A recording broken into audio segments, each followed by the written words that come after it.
Oke, jadi ini adalah Asus ROG G14. Laptop yang menurut saya sebenarnya hampir sempurna. Hampir loh ya, dari segi looks, dari segi desain. Wah, desainnya ini kayak satisfying banget dari segi dimensi, dari segi bobot, dari segi performa. Pokoknya hampir sempurna lah. Cuman ada satu kekurangannya yang menurut saya, ya kalian lihat sendiri aja.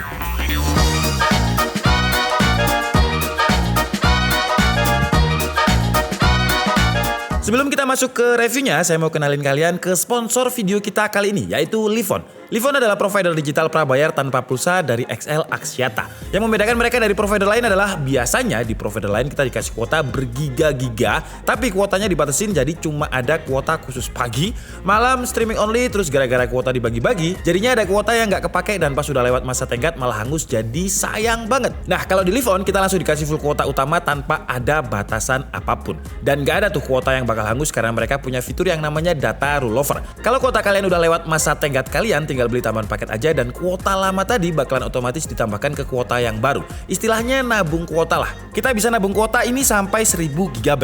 Terus selain kuotanya yang bisa ditabung, harga paketannya juga termasuk murah. Di sini saya beli paket PowerGo yang isinya kuota 20 GB, harganya 50.000 dan 20 GB ini udah nggak dibagi-bagi lagi. 50.000 dapat 20 GB itu udah murah dan BTW kita juga dikasih free nelpon dan SMS ke semua operator loh. Biasanya di provider lain sebulan saya ngeluarin biaya lebih untuk dapetin kuota dan fasilitas yang sama. Terakhir, di Livon ini aktivasinya juga nggak ribet, semuanya bisa dilakukan online lewat websitenya livon.id. Dan kita juga dapat gratis ongkir ke seluruh wilayah di Indonesia. Kalau kalian tertarik untuk beli, linknya udah ada di kolom deskripsi ya. Kemarin saya sempat bahas ROG Flow 13, laptop convertible 2-in-1, tapi segmentasinya gaming, masuk ke ROG. Itu sebenarnya udah tipis, udah kenceng, tapi sayangnya dia nggak ada discrete graphic card-nya, jadi cuma IGP. Nah, si ROG Zephyrus G14 yang bakal saya bahas ini, dia bisa dibilang lebih advance lah ya, terutama dari segi spesifikasinya. Jadi si ROG Zephyrus G14 ini ditenagai dengan Ryzen 9 6900HS, ya walaupun bukan yang bener-bener H karena ada kata S-nya yang berarti super slim, yang memang digunakan di laptop yang tipis, high performance slim, tapi dia tetap 8 core 16 thread. Terus kalau kemarin ROG Flow 13 itu IGP, ini dia pakai discrete graphic yang dia sesuai dengan prosesornya. Jadi tim merah semua. Dia pakai RX 6800S dengan VRAM 8GB GDDR6 dengan TGP-nya itu up to 105 watt. Jadi udah di atas 100 watt, performanya seharusnya udah kenceng juga.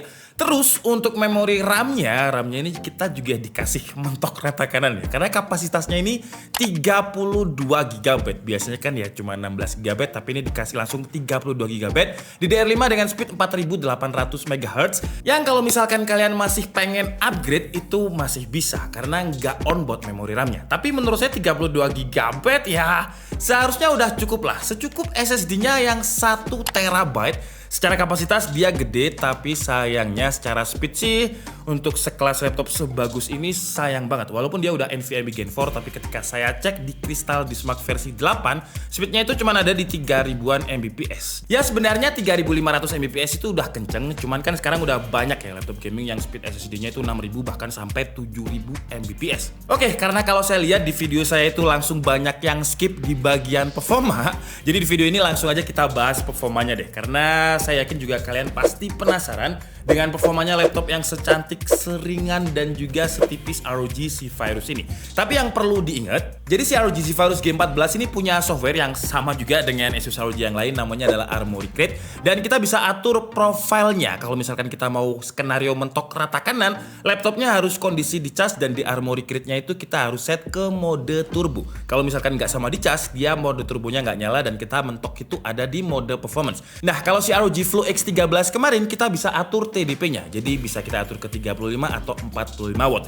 Sayangnya untuk ROG Zephyrus G14 ini nggak bisa. Dan kalau misalkan kita nggak butuh performa GPU-nya, kita bisa atur ke power saving mode. Dimana kalau misalkan kita pakai fitur ini, discrete graphic card-nya akan dimatikan. Jadi RX 6800-nya itu nggak aktif. Yang aktif itu cuma IGP-nya aja. Ini penting sebenarnya. Kenapa kalau misalkan kita nggak butuh GPU, IGP aja udah cukup. Kita matikan aja biar baterainya itu lebih awet. Sekarang langsung aja kita coba ya untuk performanya ya. Seperti biasa kita coba di Cinebench R15 dan hasilnya kalau kita bandingkan dengan prosesor lain, kalian bisa langsung lihat di tabel berikut ini skor tertinggi untuk unit yang kita review ini. Dia ada di skor multicore itu 2051 dengan skenario rata kanan, armory crate-nya ada di mode turbo. Terus kalau kita loop sebanyak 10 kali, ya skornya itu tertingginya di running kedua tadi 2051 dan sisanya ya di antara 2000, 1990 ya masih cukup stabil lah. Terus di skenario kedua kita coba juga di Cinebench R15 dengan mode performance di armory crate-nya dan kondisi laptop tidak dicas. Biasanya itu bakalan terjadi penurunan performa yang signifikan banget gitu. Tapi enggak di ROG Zephyrus G14 ini. Karena kalau kita lihat multicore-nya, skornya itu ya masih di kisaran 1900 poin. Terus kalau untuk suhu CPU-nya ketika Cinebench R15 dengan skenario rata kanan tadi ya seperti biasa karena di laptop gaming dan kenceng, kalau kalian lihat kan CPU package powernya itu tembus di default TDP-nya yang cuma 35 watt jadi naik ke 60 watt karena dibantu dengan adapter. Jadi suhu temperaturnya juga naik di kisaran lebih 90 derajat Celcius, cuman nyolong-nyolong aja. Terus kalau untuk suhu temperaturnya di Cinebench R15 ya dia lumayan anget sih ya. Jadi suhunya itu kalau kita lihat di atas 90 derajat Celcius, tapi dibagi power yang juga cukup gede. Kalau kita lihat di sini powernya itu nyentuh 60 watt. Tapi tadi kan saya mention kalau laptop ini hampir sempurna sebenarnya ya. Karena ketika saya tes pakai Adobe Premiere Pro kita ekspor ke 4K, memang secara rendering dia cepat sekitar 1 menit 35 detik. Cuman biasanya suhu temperatur tinggi itu ketika kita stress test di Cinebench aja. Nah ini sayangnya di Adobe Premiere Pro pun walaupun dia kenceng rendernya 1 menit 35 detik, tapi kalau kita lihat suhu temperaturnya dia masih di kisaran 95 derajat Celcius. Walaupun kalau kita lihat CPU package powernya memang lebih tinggi di sini ya ketimbang Cinebench R15 tadi. Bisa hampir 100 watt. Terus kalau kita tes pakai 3D rendering pakai software Blender template BMW, dia juga cepet renderingnya di 3 menit 42 detik. Tapi sekali lagi untuk suhu temperaturnya ini masih lumayan hangat juga di Blender dengan CPU rendernya ini di stabilnya itu 95 derajat Celcius. Padahal kalau kita lihat di sini di Blender CPU package powernya cuma butuh 50 watt aja. Dan kalau kalian mainan 3D rendering di Blender, saya sarankan sih pakai GPU rendernya aja ya, karena dia lebih cepat ketimbang CPU-nya. Kalau kita pakai GPU render, dia mampu merender dengan durasi waktu itu cuma 2 menit 48 detik. Gak cuma di Adobe Premiere Pro, Cinebench, dan juga Blender tadi aja yang suhunya lumayan hangat, karena ketika kita tes 3D Mark, hasilnya di time spy stress testnya dia juga gak lolos dengan skor 85,9%. Terus kalau untuk skor lain di Fast Track dia dapatnya 20.000, time spy testnya di 8.261. Kalau kita lihat dari performanya tadi, skor Cinebench R15-nya udah di atas 2000, export 4K Adobe Premiere Pro juga 1 menit 35 detik. Sebenarnya performanya udah kenceng untuk sekelas laptop tipis seperti ini. Cuman karena memang Asus agak nekat ngasih performa atau spek yang rata kanan di laptop yang setipis ini, 1,7 cm aja ketebalannya dengan bobot yang nggak ada 2 kg. Jadinya airflow-nya kurang optimal ya. Terus ketika kita coba pakai template kita untuk benchmark Microsoft Office kayak Excel dengan large data merge, dia juga kenceng dengan 43,13 detik aja. PowerPoint untuk ekspor ke PDF dengan 250 slide itu nggak sampai 1 menit, cuma 51 detik aja. Kalau kita lihat dari performanya tadi dengan skor Cinebench R15 di atas 2000, terus ekspor Premiere Pro 4K 1 menit 35 detik, memang dia kenceng. Tapi sayangnya seperti yang kalian lihat tadi, suhu temperaturnya itu di atas 90 derajat Celcius terus. Padahal kalau dari sistem cooling menurut saya ROG Zephyrus G14 ini udah niat banget loh. Jadi cooling si ROG Zephyrus G14 ini menggunakan cooling yang namanya vapor chamber. Jadi singkatnya ini adalah sharing cooling antara GPU dan CPU, yang mana ini adalah salah satu kebutuhan dari smart chipnya AMD. Karena kan ini dia satu kesatuan ya. Jadi prosesornya pakai AMD, GPU-nya pun juga pakai AMD. Coolingnya harus pakai vapor chamber karena ini memang salah satu syarat dari smart chipnya AMD. Memang kalau kita lihat tadi suhu bagian CPU, bagian dalamnya itu memang lumayan hangat, tapi kalau ditanya apakah dia sampai mengganggu ketika digunakan, enggak sih ya. Jadi suhu terpanasnya itu ada di bagian exhaust, dengan kalau kita flare itu dia ada di sekitar 69 derajat Celcius. Tapi untuk bagian tombol-tombol keyboard yang biasa kita pakai kayak tombol gaming, WASD, itu enggak panas sama sekali. Dia bisa dingin di 37 derajat Celcius. Terus tombol-tombol penting setiap kita pakai laptop gaming juga enggak ikutan panas. Tapi sayangnya memang suhu bagian dalamnya, CPU-nya kalau kita lihat di HW infonya itu ya di atas 90 derajat Celcius. Bahkan ketika kita coba untuk main game. Contohnya ketika kita main game Valorant dengan resolusi Full HD, grafiknya high, ya untuk average FPS-nya memang dia dapat, wah ini kenceng banget sih ya. Jadi average FPS-nya itu 210 FPS, maksimum FPS-nya ada di 282, drop FPS-nya aja itu masih di 198. Jadi walaupun dia drop masih sangat-sangat enak untuk dimainkan. Cuman memang sayangnya suhunya sekali lagi agak lumayan ya ketika kita main game Valorant. Kalau kita lihat grafik ini dia itu stabil di 95 derajat Celcius. Walaupun memang tetap diimbangi dengan CPU package power yang gede. Tapi memang prosesor-prosesor AMD sekarang itu 95 derajat Celcius itu masih dibilang AMD angka wajar. Jadi ya mau gimana lagi, 95 derajat Celcius menurut AMD ya wajar. Terus lanjut ke game casual yang lain, Dota 2, grafiknya best looking, resolusi Full HD, di sini juga nggak ada masalah, average FPS ada di 164, maksimumnya ada di 176 FPS, dengan dia paling drop FPS itu hanya di 142, jadi masih sangat-sangat playable juga. Lanjut ke game yang agak AAA dikit, yaitu Genshin Impact, tapi kita pakai resolusi, sekarang resolusi bawaan laptopnya ya, 2560 x 1600 dengan grafiknya rata kanan, high. Dan di sini juga nggak ada masalah, dia bisa dapat stabil itu 60 FPS, drop FPS cuma ada di 58. Jadi sekarang lanjut kita coba game AAA yang lumayan berat, yaitu Assassin's Valhalla, resolusi Full HD aja, grafiknya juga high, dan hasilnya average FPS-nya masih sangat-sangat playable dimainkan dengan 92, average-nya maksimum FPS-nya 171. Cuman ketika dia drop walaupun masih di atas 30 FPS, tapi dropnya ini lumayan ya. Jadi dropnya itu di 39 FPS. Harusnya kalau average 92, dropnya di 60 masih oke lah. Tapi ini udah di bawah 60, 39 FPS. Jadi sekali lagi kalau kita gunakan untuk main yang lumayan lama, 1 jam dia lumayan throttle, suhunya lumayan anget, jadi drop FPS. Begitu juga di game Watch Dogs Legion dengan resolusi Full HD juga, grafiknya high, mirip-mirip dengan Assassin's Valhalla tadi, average FPS-nya ada di 94, maksimum FPS-nya 133, cuman drop FPS-nya ini lebih oke lah ketimbang Assassin's Valhalla ya. Jadi drop FPS-nya itu paling rendah ada di 48 FPS. Angka yang masih sebenarnya playable untuk dimainkan, tapi dari 90 ke 40 itu lumayan, dropnya sekitar 50 FPS. Jadi dari sini kenapa tadi saya bilang dia kurang sempurna, padahal udah bagus banget. Kalau kita ngomongin desainnya aja ya. Nah, kalian kan pasti udah notice ya dari tadi desainnya ini udah ada kayak semacam, udah kayak toko elektronik belum saya ini, udah ada running text jalan-jalan dari tadi. Ini tulisnya apa nih Chandra yang bikin nih? Naikkan gaji tim di KID. Waduh, ini kalau view-nya 1 juta, tak naikin nanti. Answernya ini kalau view-nya 1 juta buat tim di KID semua, saya enggak. Catat deh Chan ya, kalau 1 juta tapi. Dan itu nggak mungkin.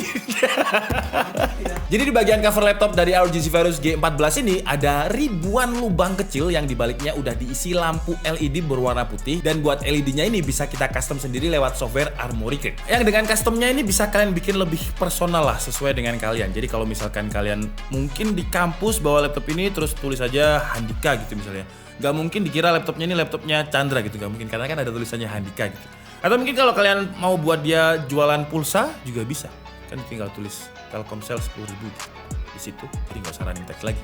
Selain running textnya, saya juga suka dengan build quality-nya. Build quality-nya ini pakai magnesium alloy. Makanya dia nggak berat-berat amat. Beratnya cuma ada di 1,7 kg dan buat ketebalannya juga 1,7 cm. Memang dia nggak setipis ROG Flow X13 kemarin, tapi untuk ukuran laptop gaming di bawah 2 kg, di bawah 2 cm, itu udah ringan banget loh. Untuk tes build quality-nya saya juga nggak nemuin suara cracking kayak mau patah gitu pas diteken-teken. Dan engsel-nya pun juga udah cukup bagus. Dia bisa dengan mudah dibuka dengan satu tangan. Kalau misalkan kita buka lagi, dia hinge-nya atau engselnya juga bakal ngangkat untuk membentuk shape yang ergonomik. Jadi typing experience kita itu bakal lebih enak. Dan layarnya ini juga bisa dibuka sampai 180 derajat. Ngomongin layar, layarnya ini berukuran 14 inch, aspek rasionya 16:10 dengan resolusinya 2K dan refresh rate-nya ada di 120 Hz. Yang pastinya juga udah support dengan AMD FreeSync teknologi. Untuk kualitas gambar dari layarnya ini juga udah bagus banget buat sebuah laptop gaming. Gak cuma di mata tapi di atas kertas juga bagus. Dia udah punya sertifikasi Pantene Validated, terus juga udah support Dolby Vision. Dan ketika saya tes pakai device saya, sRGB-nya itu dia dapat 100%, Adobe RGB-nya 86%, DCI P3-nya 97%, NTSC-nya 84%, dan brightness-nya ada di 480 nits. Jadi kalaupun kalian di strap di lapangan upacara disuruh bawa laptop ya, kan di lapangan itu terik banget. Itu kita masih bisa lihat laptopnya dengan nyaman. Tapi siapa yang nyetrap di lapangan pakai laptop? Intinya kalau kita pakai di lapangan dengan cahaya terik dia masih enak untuk dilihat lah. Naik dikit di atas layarnya ada webcam yang resolusinya menyayangkan sih ya resolusinya. Karena saya udah akhir-akhir ini saya sering banget review laptop yang harganya di bawah ROG Zephyrus G14 ini, tapi resolusi webcamnya udah 1080p. Tapi ini masih 720p. Ya sangat-sangat disayangkan sebenarnya kenapa dia nggak pakai 1080p juga. Ya walaupun dia udah dilengkapi dengan IR kamera yang bisa dengan mudah login ke Windows Hello hanya dengan wajah aja, tapi tetap menurut saya kalau 1080p akan lebih bagus lagi. Kita turun lagi ke bagian keyboard. Backlit keyboardnya ini cuma putih aja, dia nggak RGB karena mungkin budgetnya udah dihabisin di bagian running text-nya ini ya. Atau kalau kita mau berpikiran positif ya, biar sesuai aja running text-nya ini dengan backlit keyboardnya. Kalau running text-nya putih, ini merah kan Polandia ya. Tapi jujur saya suka sih ya dengan tema desainnya yang serba putih ini. Dan saya tuh lebih suka keyboard yang begini sebenarnya, clean daripada RGB. Kayak ya karena saya udah umur 31 bukan umur 14. Kalau umur 14 mungkin saya masih suka RGB. Terus buat feel ngetiknya ini juga udah cukup enak seperti keyboard gaming pada umumnya. Travel distance-nya ada di 1,7 mm dan udah pas saja. Touchpad-nya juga udah lumayan lebar dibandingkan dengan rata-rata laptop gaming. Jadi kalau misalkan kita lupa bawa mouse, pakai trackpadnya ini untuk browsing masih nyaman-nyaman aja. Tadi pas bahas layar kan saya mention kalau layarnya ini udah Dolby Vision ya. Karena layarnya udah Dolby Vision, audionya pun juga udah punya sertifikasi Dolby Atmos. Nah kalau kalian gunakan untuk streaming Netflix yang kontennya juga support dengan Dolby Atmos dan juga Dolby Vision, wah itu bakalan kayak ranah-ranah sinematiknya itu dapet banget. Jadi speakernya ini ada 4, 2 di bagian atas, 2 di bagian bawah, dan buat kualitas suaranya menurut saya ini udah cukup bagus karena laptop pada umumnya tuh suara bass dan speakernya cuma bisa samar-samar, tapi di ROG Zephyrus G14 ini udah lumayan menggelegar lah. Kira-kira seperti ini suaranya.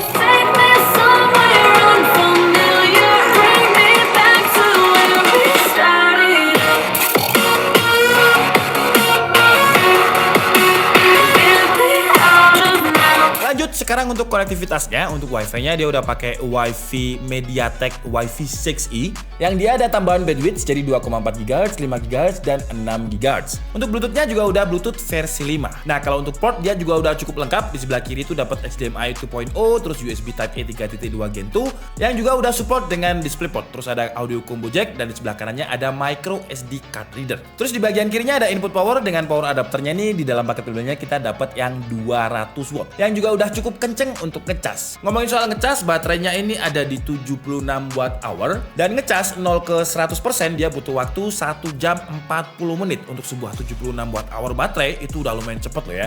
Dan untuk ketahanan baterainya ketika saya pakai tes mode silent dengan power saving mode ya, jadi GPU-nya itu saya nonaktifkan. Terus saya coba video playback 1080p, brightness 50%, volume 20%, dia bisa tahan 10 jam 23 menit. Untuk sebuah laptop gaming ya, 10 jam 23 menit ini awet banget loh ya, udah kayak laptop tipis dan ringan. Oke lah, jadi mungkin cukup segitu aja video review dari Asus ROG Zephyrus G14 dengan Ryzen 6000 series dan juga RX 6800-nya kali ini. Untuk harganya ini lumayan ya, harganya itu 32 juta rupiah, tapi ini harga MSRP. Kalian mungkin bakalan nemuin harga-harga yang lebih murah dibandingkan harga MSRP. Nanti link pembeliannya akan saya taruh di kolom deskripsi biar anak-anak carikan yang lebih murah nanti harganya ya. Dan harga ini seperti biasa udah dapat Windows 11, Office 2021. Kalau untuk kelebihannya ya menurut saya karena dia hampir sempurna ya. Desainnya ini saya suka, stylish dan futuristik, gak kelihatan laptop gaming banget. Kalau dipakai kayak anak-anak yang suka streetwear gitu kayaknya juga masih cocok. Terus layarnya ini udah 120 Hz tapi resolusinya nggak Full HD dulu ya, resolusinya 2K. QHD dengan patent validated, terus juga sertifikasi Dolby Vision-nya tadi udah enak banget kalau dari segi layar. Terus dari segi bobot dia juga udah ringan plus compact. Performanya juga seperti yang kalian lihat tadi lumayan kenceng, baterainya juga awet 10 jam, speakernya bagus, bassnya keluar. Cuman kalau kita ngomongin kekurangan performa yang kenceng tadi di form factor yang setipis ini, jadi kalau kita pakai full load lumayan lama, dia lumayan throttle karena sistem coolingnya vapor chambernya tadi ternyata belum terlalu mumpuni karena semua tes game saya itu suhunya masih rata-rata di atas 95 derajat Celcius. Terus opsi upgrade-nya juga di memori RAM aja karena SSD-nya nggak ada M.2 tambahan lagi. Webcam-nya 720p menurut saya terlalu rendah untuk standar laptop di 2022 yang harganya udah 30 juta ke atas. Tapi ke depan kalau misalkan Asus bisa membenahi vapor chamber-nya tadi, sistem coolingnya bisa lebih bagus. Ini laptop yang kayak clean white, super white banget. Apalagi sekarang, memang saya suka warna itu gonta-ganti. Sekarang currently. Saya lagi suka warna putih. Jadi kalau ada yang lihat yang putih-putih gitu saya suka banget. Sayangnya ini sistem coolingnya aja sih udah hampir sempurna banget. Kurang dikit lagi. Oke, jadi mungkin cukup segitu aja. Saya Nika SMD and see you on the next video. Bye-bye.